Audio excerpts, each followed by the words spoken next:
Opa pessoal, tranquilo? Eu estou aqui vindo antes do vídeo pra pedir pra que vocês me sigam no Instagram, @Matzilla, eu tô sempre postando coisa lá, novidades sobre os vídeos, e também no Twitter, @Matzilla616, onde eu tô sempre tendo um contato próximo ao pessoal do canal, então eu espero que vocês me sigam lá, muito obrigado e vamos lá pro vídeo.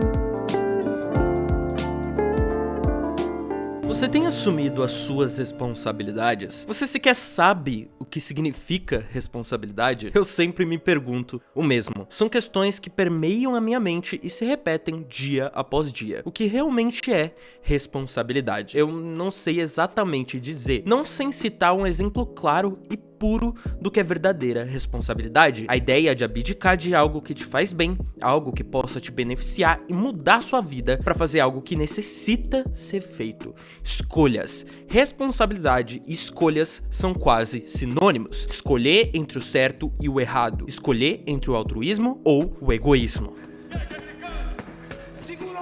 E de todos os heróis existentes na mídia, seja o Batman, Capitão América ou entre os mais poderosos, como Superman, só existe um que sintetiza essa mensagem perfeitamente, e uma única adaptação que soube trazer isso em sua totalidade para as telas.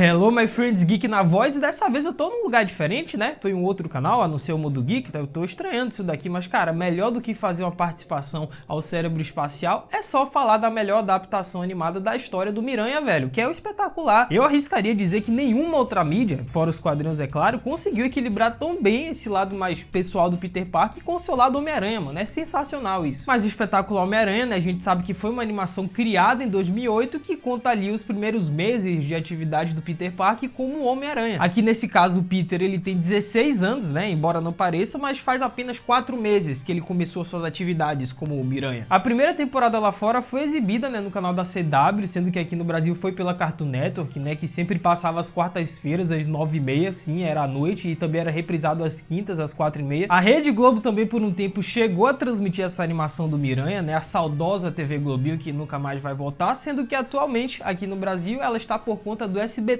cara, do Bom Dia e Cia, que é transmitido desde 2019. E com isso, né, o Greg Weisman e o Victor Cook, né, que são os criadores dessa animação, eles tentaram, né, ao adaptar os quadrinhos para essa animação, eles tentaram seguir uma fórmula, digamos assim, dos 5-6. Contemporâneo, coeso, coerente, clássico e icônico. Tá, eu sei que esse último não tem C, mas finge que tem um C aí. E cara, o Weisman, ele estudou todos os personagens para poder encontrar a sua essência central, né? Tentar entender ali cada um deles profundamente em suas ideias e personalidades. Sendo que o programa, né, frequentemente combinava personagens e histórias quando necessário para uma questão de coerência. O Flash Thompson, cara, que nessa animação para mim ele recebeu a melhor adaptação da sua história, né, fora dos quadrinhos, mas aqui, né, além dele ser aquele clássico vilão que faz bullying com todo mundo, ele passou a ser um cara honrado. No fundo, ele era essa pessoa. Enquanto o Shocker, né, foi considerado só um cara com uma fantasia icônica, sem nenhuma complexidade, já que sua versão dos quadrinhos realmente não possui muito além disso. Então aqui ele foi combinado com o Montana, né, outro vilão dos quadrinhos, né, do Homem-Aranha, para poder dar uma profundidade maior pro personagem. Que esse, inclusive, é um dos pontos altos da animação, né, cara? O roteiro do Espetacular Homem-Aranha, ele é tão coeso, cara, é tão inteligente, os personagens, eles fazem parte de uma única história que não é só porradaria pra lá e pra cá, sabe? Embora o arco do Venom realmente seja isso, né? 1 minuto de fala e 25 de murro. Aqui os personagens são reais, eles lidam com situações reais, eles falham, eles acertam, e no final a gente sabe que é isso o que cria o ser humano, sabe? E não teve nenhuma outra adaptação animada do Homem-Aranha, pelo menos ali no formato de séries, que, velho, conseguiu fazer isso melhor do que o Espetacular Homem-Aranha de 2008. É maravilhoso isso. E sim, eu digo adaptação e não representação. Muitas pessoas parecem confundir. Uma ótima representação é aquela que consegue trazer tudo feito no material original de forma idêntica para outra mídia, mas uma boa adaptação é que sabe adaptar melhor os conceitos dos personagens para uma mídia e um contexto diferente. E bom, é o que acontece aqui. Não só visualmente, com diversas rimas visuais aos filmes dos Raimi, as cores e um traço que, apesar de algumas pessoas não gostarem, deu a oportunidade da animação ser muito mais fluida e dinâmica, algo digno do Homem-Aranha e as aranhazinhas no fim dos episódios que todo mundo amava. Mas principalmente nos personagens, apesar do desenho trazer todos os personagens dos quadrinhos, muitos deles são extremamente diferentes das suas versões base. Não só os vilões, como até mesmo os personagens existentes na vida pessoal do Peter. Mesmo mudando o material original, o desenho sabe muito bem respeitar os personagens que se baseia, algo que muitas adaptações infelizmente falham. Mas essa aqui é um exemplo de como fazer isso maravilhosamente e criar uma conexão com os telespectadores através de subtramas envolvendo cada um desses personagens. Como por exemplo, logo no começo do primeiro episódio, a gente é introduzido ao nosso querido escalador de paredes em cenas épicas com piadinhas e muita ação. Você é um cara que tem muita experiência em apanhar de mim? E logo depois a gente mergulha de cabeça na vida do Peter Parker. Já dali a série sabe muito bem como apresentar seus personagens, apresentando seus dilemas, como a Tia May tendo que pagar suas contas e claro, como uma boa adaptação do Homem-Aranha, apesar de não ser uma história de origem, a principal e primeira motivação que vemos é o tio Ben, a falta que ele faz na vida dos dois. Eu sinto tanto a falta dele. Com cenas bem rápidas e de fácil entendimento. E isso é algo que acontece constantemente na série, que traz elementos anteriores do universo do herói, sem mostrá-las diretamente. Uma picada da aranha que deu os poderes ao Peter, que aparece em um dos flashbacks. De certa forma, o Homem-Aranha muitas vezes é a válvula de escape do Peter da sua vida comum. Ele tem sido o herói há cerca de 6 meses, e até aquele momento é uma dádiva. Peter tá voltando às aulas, acreditando que o fato dele ser Homem-Aranha vai mudar sua vida, mas a primeira coisa que ele escuta é sua tia. Não vai ser nada fácil, Ana. Estamos quase sem dinheiro. Mesmo tendo esses poderes, não há nada que ele possa fazer pra mudar essa situação. E nas pequenas atitudes de Peter, a gente pode ver o quanto ele é dedicado a quem ele ama. Mesmo tendo ouvido a conversa da May com a Ana, ele tenta alegrar o começo do dia da sua tia de qualquer forma. Bom dia, Tia May. Como é que está a garota mais bonita de Forest Hill essa manhã? Peter. Pra não ter que colocar mais um peso nas costas dela. A grande vantagem desse desenho, o que faz ele se sobressair sobre os outros, é o tempo de tela dedicado ao Peter Parker e não ao Homem-Aranha. Apesar de realmente ser importante a presença do lançador de teias, com as suas piadas e carisma, adaptações que escolhem investir mais na persona heróica do personagem do que em seu lado humano parecem falhar miseravelmente. Afinal, como dito pelo próprio Stan Lee, o que torna o Homem-Aranha o personagem mais popular de todos os tempos é seu poder de identificação com o público. Peter Parker é como nós, e nós somos como ele. Ele não é só o personagem que a gente vê sendo um fracassado, porque não é isso que ele é. Ele só é uma pessoa real. A chave para adaptar o Peter é entender que, como qualquer ser humano, além de vitórias, ele possui falhas. Então o roteiro precisa se utilizar bem das dificuldades que ele passa em sua vida. Não preocupações com trajes multibilionários, em tomar o manto de outro herói ou sobre viajar pra Europa. Porque essas são preocupações de heróis. Quando se trata do Homem-Aranha, não é o herói que importa, é o humano. As pequenas partes da vida que nos sobrecarregam todos os dias, como lidar com o bullying na escola e não se encaixar, mesmo tendo seus poderes, por mais que possa usá-los, ele não usa. E olha, eu adoraria jogar futebol. Mas eu não jogava antes, então eu não devo agora. Claro, porque é diferente. Exatamente. Mas eu não posso contar isso pra ninguém, então eu não sou. Ou chegar em casa no horário pra não preocupar sua tia, ao mesmo tempo que luta contra o Electro. Oi, Tia May. Peter, onde você está? Está estranho, tem muita interferência. É essa dualidade que define o personagem. A dualidade que a sua vida normal e a sua vida de herói criam, tendo que equilibrar sua vida pessoal, seu estágio, a escola, seu trabalho como fotógrafo e sua vida como Homem-Aranha ao mesmo tempo. Nenhum desses lados predomina, porque como Peter é um personagem que se importa com as pessoas ao seu redor e com as suas responsabilidades, ele decide equilibrar tudo ao invés de deixar um lado predominar. O que o diferencia de heróis como Homem de Ferro, Thor ou Doutor Estranho, que toda hora são os heróis. E ao fazer isso, ao tentar fazer a coisa certa e cumprir com as suas responsabilidades, são escolhas que ele precisa fazer, seja como Homem-Aranha ou como Peter. Essas são as duas vidas se entrelaçando, suas subtramas, seus romances, tudo. E aqui que entram os conflitos. Peter, como eu disse, precisa fazer escolhas que mudam sua vida e como as pessoas se relacionam com ele. E mesmo tentando fazer tudo certo, ele sofre consequências, como quando o Harry se irrita com ele por deixá-lo sozinho quando ele precisava ajudar o Harry a estudar. Caramba, o Harry, eu realmente pisou na bola, Peter. Eu sei, Harry, eu sou um inútil, mas mais nada. Você não tem jeito. ou quando ele constantemente desaparece nas situações perigosas, sendo considerado covarde por não saberem que ele é o Homem-Aranha, chegando em casa atrasado e perdendo seu direito de ficar até tarde lutando contra o crime, tendo que calcular seu tempo pra ir pra casa e não podendo ser o Aranha até tarde, porque ele escolhe honrar a Tia May, a pessoa que o ama e o criou, que agora só tem ele, e tudo que ela menos quer é ter que lidar com outra perda em sua vida, ou perdendo o respeito e admiração dos que trabalhava por ter tirado fotos de uma luta contra o lagarto. Olha, Peter Parker, você usou o antídoto pra ganhar o concurso. Escolhas, responsabilidades. Muitos dizem que ele não é um herói otimista, mas a base das histórias do Homem-Aranha é mostrar como, no final do dia, apesar dos problemas e perdas, ainda há esperança. É isso aí. Nada saiu conforme o planejado hoje. O eufemismo do ano. Não podemos controlar tudo. O segredo é nunca parar de tentar.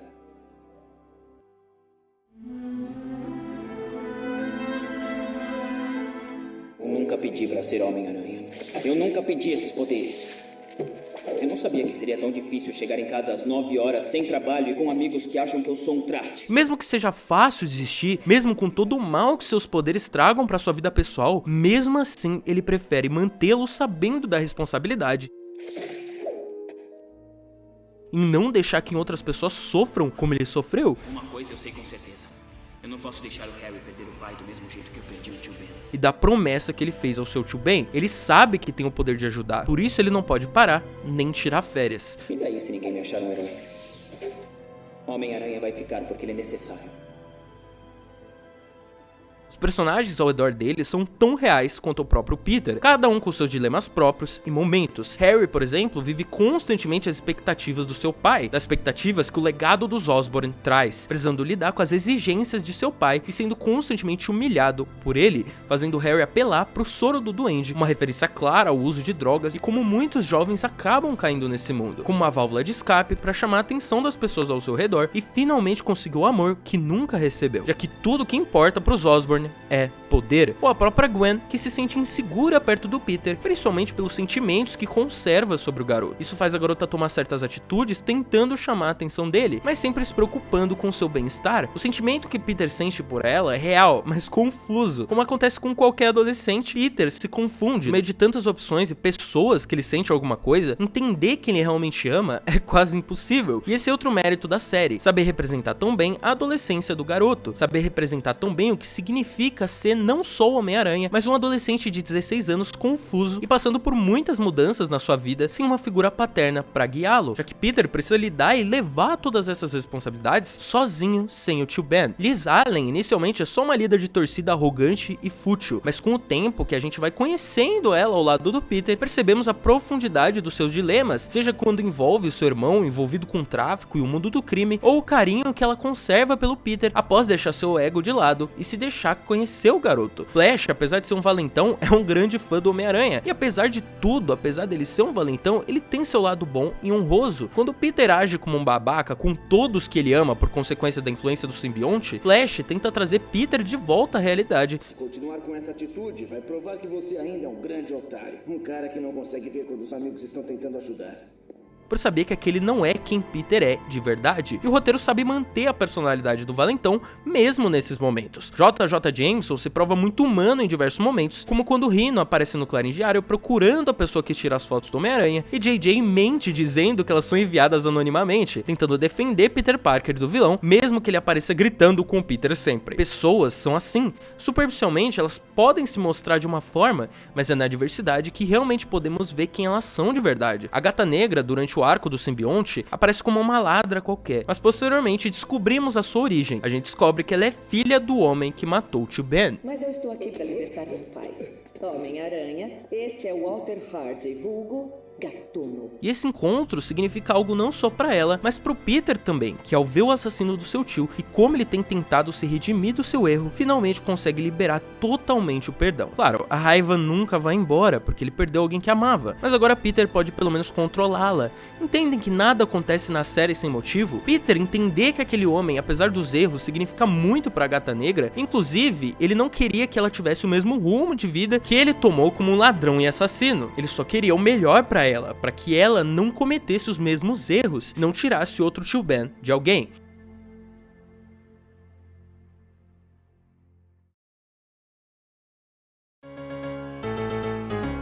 Mary Jane, apesar de não tão desenvolvida aqui, afinal seu desenvolvimento ficaria pra outras temporadas que não foram feitas, atua bem na posição de mulherão, que aqui era só festeira e não muito preocupada com relacionamentos, algo que, como nos quadrinhos, seria mudado posteriormente, onde ela aprenderia a amar o Peter acima dessas noites de festa e casos momentâneos. Ed Brock é mostrado como o melhor amigo do Peter, uma pessoa que essencialmente é a mesma que o Peter. Ambos perderam seus pais em um acidente de avião, juntos, já que seus pais também eram amigos. Eles têm uma relação de irmãos, algo que já cria posteriormente uma origem muito melhor de vilão pro Venom, já que aqui ele tem uma ligação próxima e direta com o protagonista. Eu nunca entendi o porquê o Ed odiava tanto o Peter nos quadrinhos, mas aqui eu entendo. Peter falhou com ambos, com o simbionte e com o Ed. Com o simbionte eu transmitia sua raiva ao alienígena e por tê-lo abandonado, e com o Ed por algo que vai sendo construído desde o início da série, muito antes do simbionte aparecer. A quebra de confiança por Ed acreditar que as fotos do Clarim importavam mais pra Peter do que os seus amigos,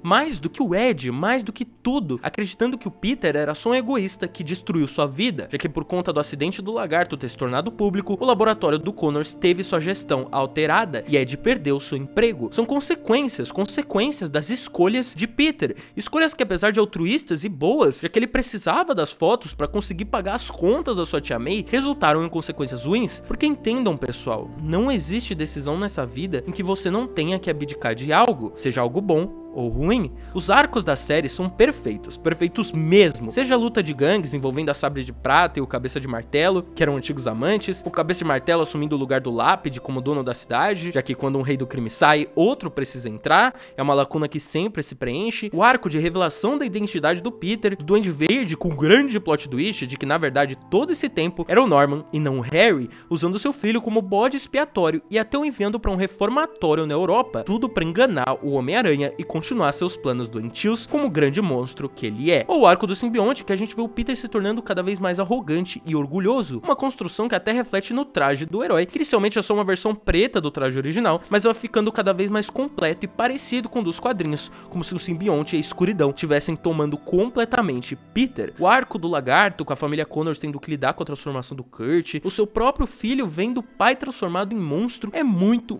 profundo e pesado, cara. Algo que as críticas notaram é o quanto de mensagens maduras existem na série, e é realmente impressionante, porque tudo importa, tudo tá conectado. Peter evolui, os acontecimentos o alteram, ele sai uma pessoa diferente de todos esses arcos, mas maduro, consciente e diferente. E como eu disse, isso sim define um bom arco. É ótimo, e é algo que as novas animações do Homem-Aranha se perdem. Tudo era muito natural, sejam as narrações que nos conectam com o personagem, naqueles monólogos enquanto ele se balança pelos prédios, que eu realmente adorava, afinal nos coloca na mente do personagem. Os vilões têm designs impressionantes, e tirando aqueles que estão no mundo dos vilões da máfia do herói, como os executores, o Shocker, o Mistério também, que nos trouxe a cena icônica do Peter usando o sentido aranha contra as ilusões, em que Longe de Casa se inspirou. Ignorando o que eu vejo e ouço, e que o sentido da aranha esteja comigo. O Camaleão também, que é um ótimo vilão se utilizando da identidade do Aranha. Além deles, mesmo que de certa forma a máfia ainda assim tenha uma ligação com a Oscorp, a maioria deles tem sua origem ligada ao Norman Osborn. Seja o Abutre, que é um homem que tem seu trabalho roubado pelo Osborn e planeja se vingar, o Homem-Areia, que é transformado por experimentos da Oscorp e até em alguns momentos se prova ser uma pessoa decente posteriormente, se sacrificando para salvar um barco cheio de pessoas ao lado do Homem-Aranha, por não ser necessariamente mal, só alguém com poucas oportunidades que foi para um lado ruim. Eu só tava nessa pela grana. Eu nunca quis que isso acontecesse.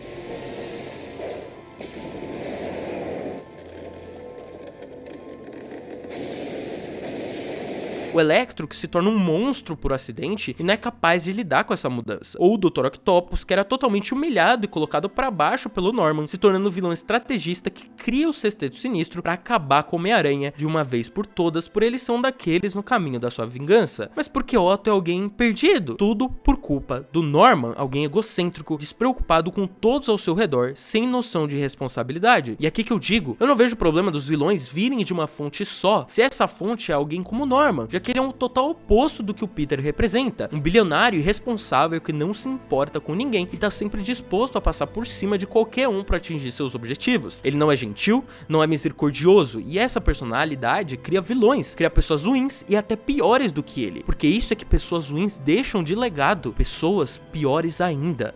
Mas o que faz Peter diferente de Norman?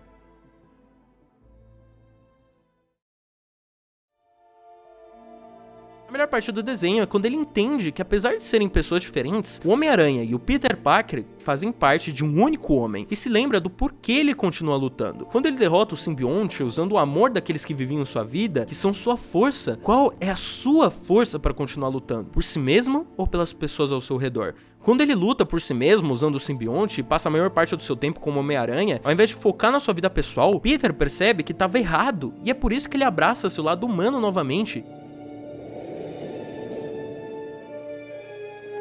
Porque esse é o lado real, o lado palpável. O que é isso? O jornal me pagou pelas fotos. A senhora pode pagar as contas. Não tem como ter o Homem-Aranha sem o Peter Parker. Eles estão ligados. Todos os valores do Homem-Aranha estão ligados aos valores do Peter e como ele os executa na sua vida pessoal. Não só o Venom, mas todos os vilões significam alguma coisa. Eles não são só obstáculos vazios para o Peter ultrapassar. São motivadores para que ele se torne cada vez mais e mais uma pessoa melhor. Olha, eu sei que eu pisei na bola, mas agora eu quero mesmo ajudar. Eu até vou te pagar. Tudo que terá que lembrar é de fazer vista grossa às vezes. Eu nunca faria uma coisa dessas. Para que ele não se torne quem eles se tornaram, mas sim alguém digno do amor que recebe, o herói digno da promessa que fez sobre responsabilidade. Você já ouviu falar que ter um grande poder requer uma grande responsabilidade? Peter é gentil, responsável e suas atitudes não criam vilões. Quando ele foi arrogante usando o simbionte, ele criou o Venom, mas quando ele é o Peter, que entende de grandes poderes e responsabilidades, ele só cria pessoas melhores e se conecta mais e mais com aqueles ao seu redor. Ele é diferente do Norman porque ele não luta por si mesmo e seus próprios interesses, mas pelas pessoas ao seu redor que o amam e que ele ama, porque ele reconhece essas responsabilidades. E é isso que faz o Homem-Aranha tão espetacular. Obrigado, tio Ben. Disponha, menino. Estarei sempre aqui. Uma coisa interessante de se notar é como os fãs amam essa adaptação do Homem-Aranha, por todos os motivos que eu falei aqui e por muito mais, já que ela fez parte da infância e da vida de muitos, inclusive a minha. Eu era viciado nesse desenho, adorava assistir em tudo quanto era lugar que passava, seja na TV Globinho ou na Cartoon Network. Enfim, por esse amor dos fãs surgiu a hashtag Bring Spectacular Spider-Man Back, que é essa grande hashtag criada pelos estadunidenses que acabou indo pelo mundo todo com as pessoas demonstrando seu amor pela série, mesmo que as chances dela voltar sejam baixas. Mas eu quero falar aqui num projeto brasileiro que é Spectacular Spider-Man Returns, ou Espetacular Homem-Aranha Retorna, feito por brasileiros. Isso mesmo, cara, feito por brasileiros. É uma fan HQ que você pode ler online gratuitamente, eu vou deixar aí o link na descrição, que conta um pouco da continuação do que poderia ter sido essa nova versão do Espetacular Homem-Aranha, se baseando também em Heróis Mais Poderosos da Terra, como se os dois se passassem na mesma realidade. Tem muita coisa interessante, eles trazem um personagem, um vilão, o Clash, que é diretamente dos quadrinhos também, que foi revelado aí como um vilão que apareceu nos primeiros dias do Peter como Homem-Aranha, que também é um garoto como ele, e eu acho que vocês deveriam dar essa chance, porque é uma HQ muito boa, que sabe respeitar todos esses aspectos que eu falei aqui, da vida pessoal do Peter, e enfim, tudo de bom. O Homem-Aranha é sensacional, a arte tá incrível, se vocês verem aí, tá aparecendo na tela, tem arte das próximas edições, vai ter o Kraven, vai ter muitos personagens. Eu tô pra conversar com o pessoal que fez a HQ, mas eu tenho certeza que personagens que deviam aparecer na terceira temporada vão aparecer aqui, então vai lá dar uma chance, tá muito bom. O pessoal que faz HQ é muito gente boa, eles são pessoas incríveis e estão trabalhando com o coração de verdade, porque coisas feitas por fãs normalmente não tem nenhuma ajuda financeira. Claro, eles têm sim um crowdfunding, se vocês quiserem ver aqui, mas infelizmente não é a mesma coisa que trabalhar com uma empresa gigante como a Disney, por exemplo. Mas ainda assim, é um projeto feito de todo o coração, então vai lá apoiar, é do nosso Brasilzão, é do nosso coração. O Brasil tem muitos fãs, pessoas que amam os personagens, entendem os personagens em primeiro lugar. Então, vão lá dar uma olhada, é muito bom e é isso.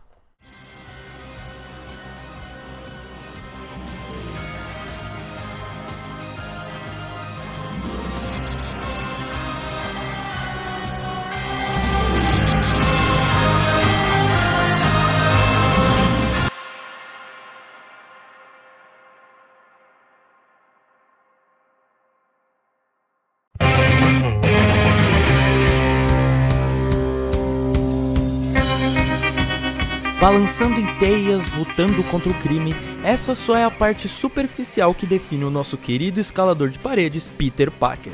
O ser humano por trás da máscara, suas relações, os seus dilemas, tudo em um só. A parte humana e palpável e a que realmente importa, que nos liga com os personagens e nos faz nos importar com eles.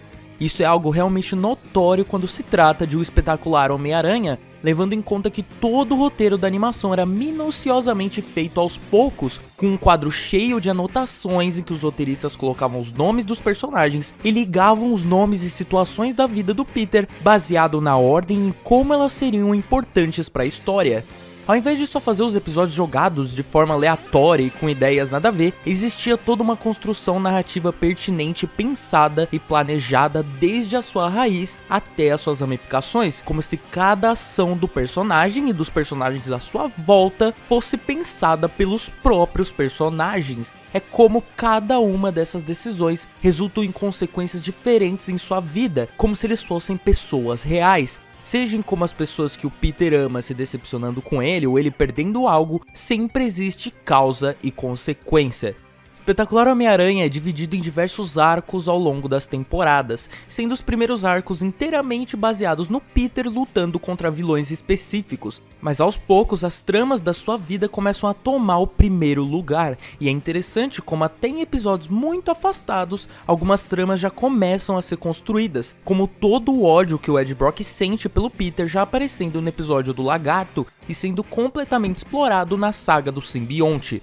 Ou até mesmo toda a construção do Duende Verde sendo Harry, tudo foi pensado, analisado e encaixado de forma perfeita em 23 minutos cada episódio. A gente tem uma história especial, muito especial e que traz consequências de todos os episódios anteriores. Atualmente, as animações de heróis só criam cópias dos filmes, personalidades vazias e plots que acontecem por no máximo um episódio, mas depois são totalmente desconsiderados e esquecidos. Uma animação não depende só de um bom traço, mas sim de um planejamento prévio que faça o telespectador se sentir preso na história e continue engajado, não só o público infantil, mas outros públicos também.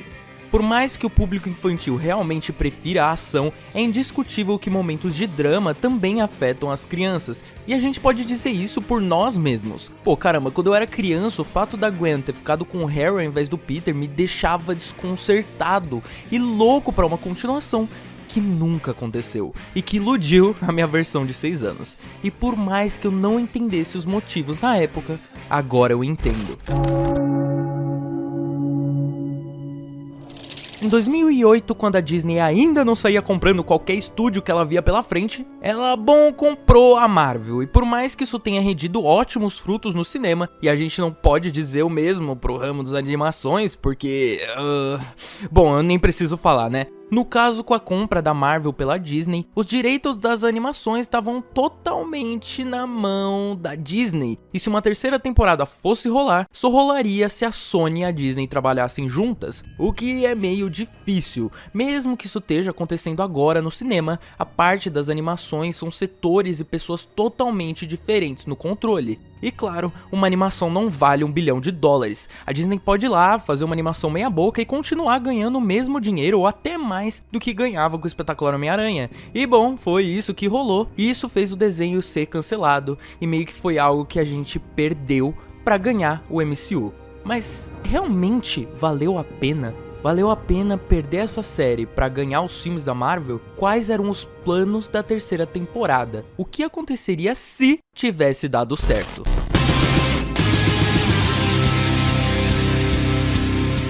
Bom, como eu usei o vídeo do Brown Table como base, e ele usou o site Remarket, que unia todas as informações das temporadas baseado no fórum Ask Greg, criado pelo diretor da animação, Greg Weisman. Então, se possível, vamos lá dar uma olhada. E claro, eu quero agradecer ao Maurício aqui, especialmente por ter feito esse vídeo e me inspirado a fazer esse aqui. Num total, cerca de 5 temporadas foram planejadas. Mano, 5 temporadas. Imagina só, 2 já fizeram os fãs irem à loucura. Imagina só 5. Simplesmente mágico. Mágico de verdade.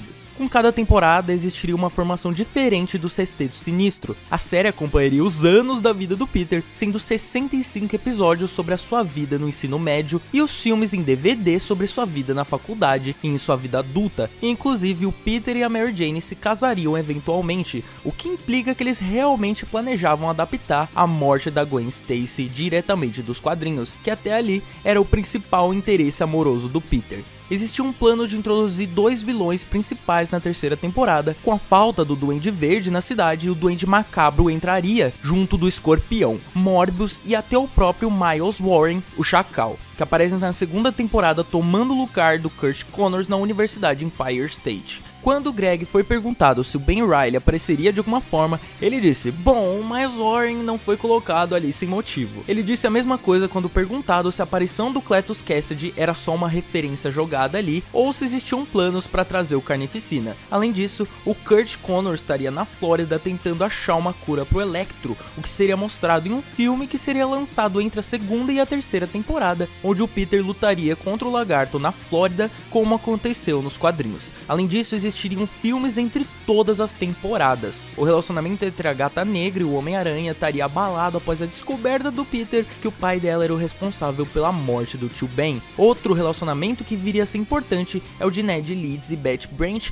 que namoram nos quadrinhos. Elementos clássicos dos quadrinhos apareceriam, como os Rastreadores Aranha e até mesmo, acreditem ou não, o genial Jeep Aranha. Mano, pode parecer uma ideia idiota, mas como vinha da mente do Greg Weisman, eu tenho certeza que seria simplesmente genial. Aquela cena dos quadrinhos do Peter surrando o Flash no boxe apareceria também, além de um episódio focado unicamente em explicar como o Peter criou seus atiradores de teia no seu primeiro ano como Homem-Aranha. Greg queria também fazer um episódio musical. Ed estaria na Ravencroft e isso seria explorado, com provavelmente ele sendo resgatado pelo Venom, já que, como revelado pelo Greg, o limpador de gene que o Peter usou no Venom não matou o simbionte. E como vocês sabem, o Carnificina surgiu de uma história onde o Ed estava preso e foi resgatado pelo simbionte, que deixou filhotes na cela que ele compartilhava com Cletus Cassidy. Então Carnificina praticamente confirmado. Norman estaria afastado de Nova York, mas eventualmente retornaria tentando criar uma imagem pública mais bondosa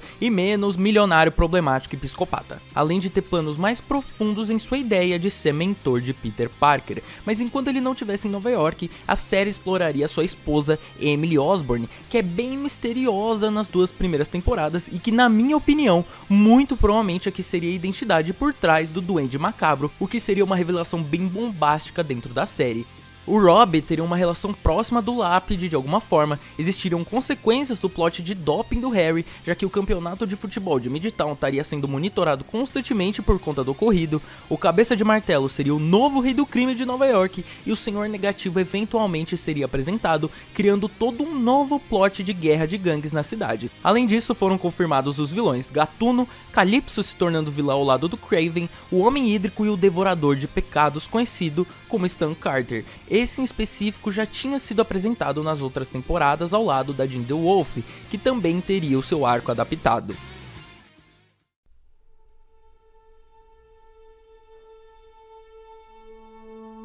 Eu nem preciso dizer que seria simplesmente incrível. O potencial era enorme de ser criada a melhor franquia do Homem-Aranha que já existiu. Eram tantas ideias e ideias tiradas diretamente dos quadrinhos. E claro, ideias são ótimas, mas execuções são melhores do que ideias, são mais complexas e eu tenho certeza que a equipe por trás do desenho não nos deixaria na mão.